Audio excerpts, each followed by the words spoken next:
වශයෙන්ම කියනවා නම් දැන් මේ කැන්සර් එකක් හැදිලා ඉන්නේ කියන්නේ නිකන් ජීවිතේ අමුතුම අවස්ථාවක්නේ. පවුල පිටින්ම වැටෙනවා.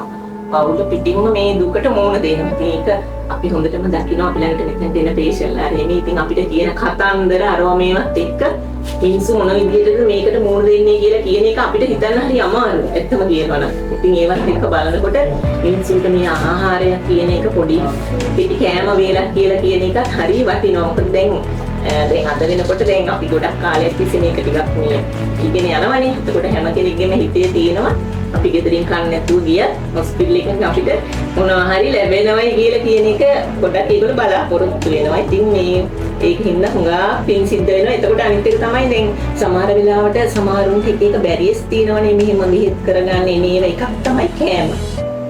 බස් ගාස්තු බස් නැතිකම පවුලේ අයගේ තියෙන එක ගැටලු වගේ දේවල් තියෙනවනේ. ඔය කන්න බොන්න ප්‍රශ්නත් මිනිස්සුන්ට ඇත්තටම තියෙනවා අද කාලේ මේ සමාජයේ තියෙන ගැටලුත් එක්ක.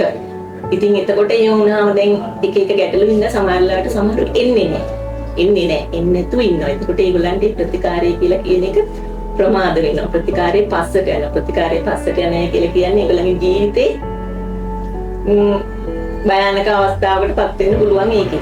එතකොට දැන් මෙහෙම දෙයක් දෙනකොට මෙහෙමයි කියලා හිතලා ඒගොල්ලෝ ගෙදරින් මේක නැත මෙතනට ඇවිල්ලා ඒ විදිහට කරගෙන බෙහෙතක් කරගෙන යනවා. ඉතින් මේක අරහා බෙහෙත කෙරෙනවා. නේද?